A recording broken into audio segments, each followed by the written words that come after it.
Yeah, it's so weird. And the only thing that was in his will is that he wanted me to direct his funeral. And it's so weird, especially because we got off on such bad terms. I don't know. He must have just been a big fan of my work, I guess. Well, I gotta tend to his body now, so I'll catch you later. Time to put you in a suit.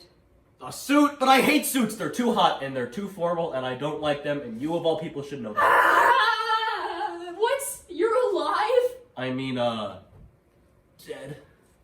No. You just talked. You're alive. Shut up. You're insane. How? What?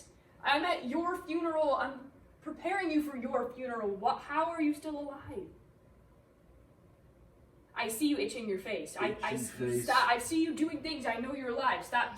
The jig is up, man. I see you.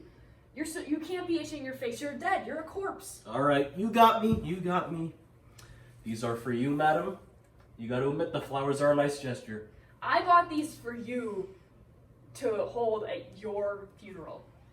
So it is true. Women don't like flowers. I will remember that for next time. It's not about the flowers. We're at your funeral. I just had to comfort your grieving family for an entire week. And they think it's their fault. I had to tell them it's not their fault. But I had to keep comforting them. Oh, this is awful. You need to tell them. And now I'm directing my ex-boyfriend's funeral.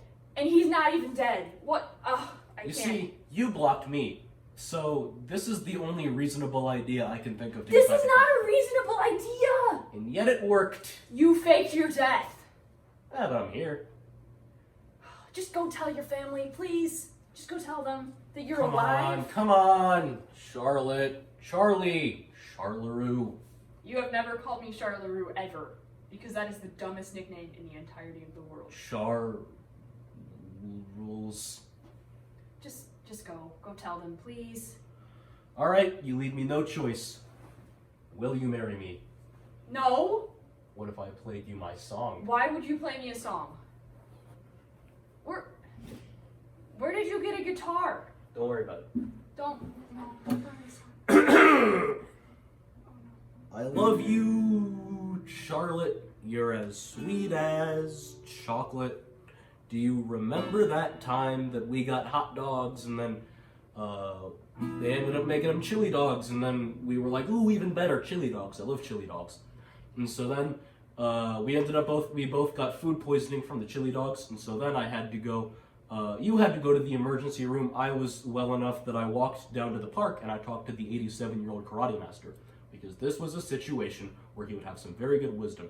And wisdom he did give me. He just started speaking in some ancient language, and we were both fine after that. And I was like, ooh, how did you do that? And so then I went back the next day to thank him, and he wasn't there. So then, a few months later, I was at the store, and I heard some guy talking on the phone in another language, and I knew that was the language I knew as soon as I heard it. So I tackled the guy, and I said, how did you do that? Why... What was all that about? And so it turns out that was actually just some normal Italian guy talking to his loved ones on the phone. And I tackled him and I was totally over the top about it. And it was hard explaining to him that I thought it was another language spoken by a ancient 87-year-old karate master. But it was even harder explaining that to the police because they arrested me because what I did was a crime. Do you remember that? I do remember that. I can't believe it. That song was so beautiful. I will marry you.